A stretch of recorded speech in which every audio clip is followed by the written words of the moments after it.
साथियों, आज भारतीय कृषि जिस ऊंचाई पर है, वो देखकर डॉक्टर स्वामीनाथन जहां भी होंगे, उन्हें गर्व होता होगा।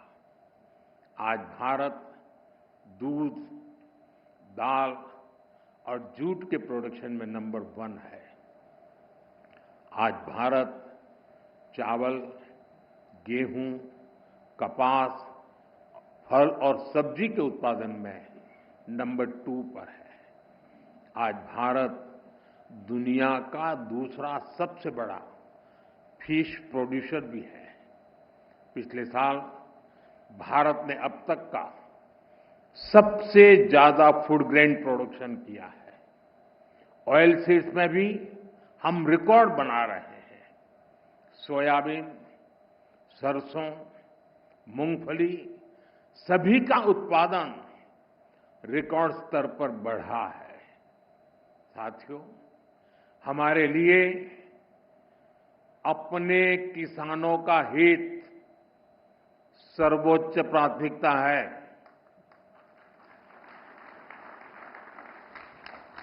भारत अपने किसानों के, पशुपालकों के और मछुआरे भाई बहनों के हितों के साथ कभी भी समझौता नहीं करेगा।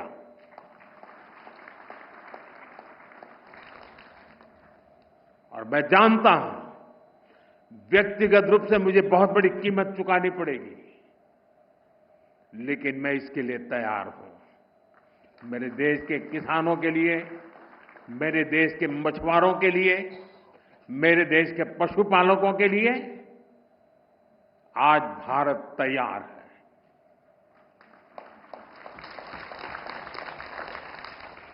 किसानों की आय बढ़ाना,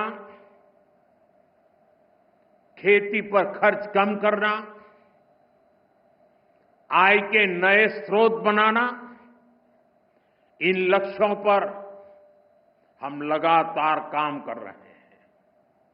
साथियों, हमारी सरकार ने किसानों की ताकत को देश की प्रगति का आधार माना है।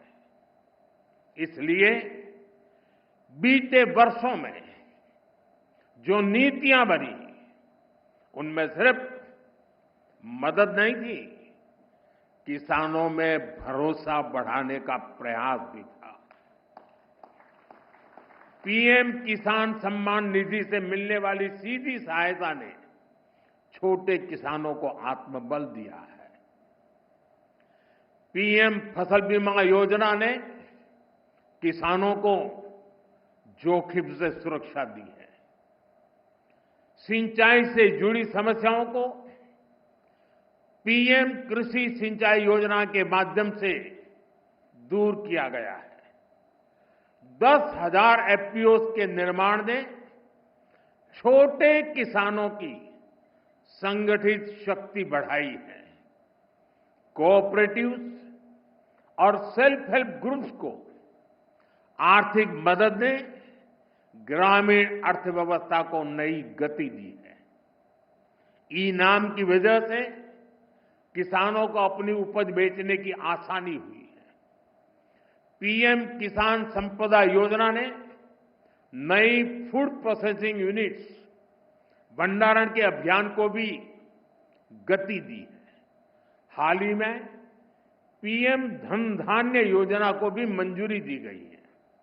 इसके तहत उन 100 डिस्ट्रिक्ट को चुना गया है जहां खेती पिछड़ी रही। यहां सुविधाएं पहुंचाकर, किसानों को आर्थिक मदद देकर खेती में नया भरोसा पैदा किया जा रहा है।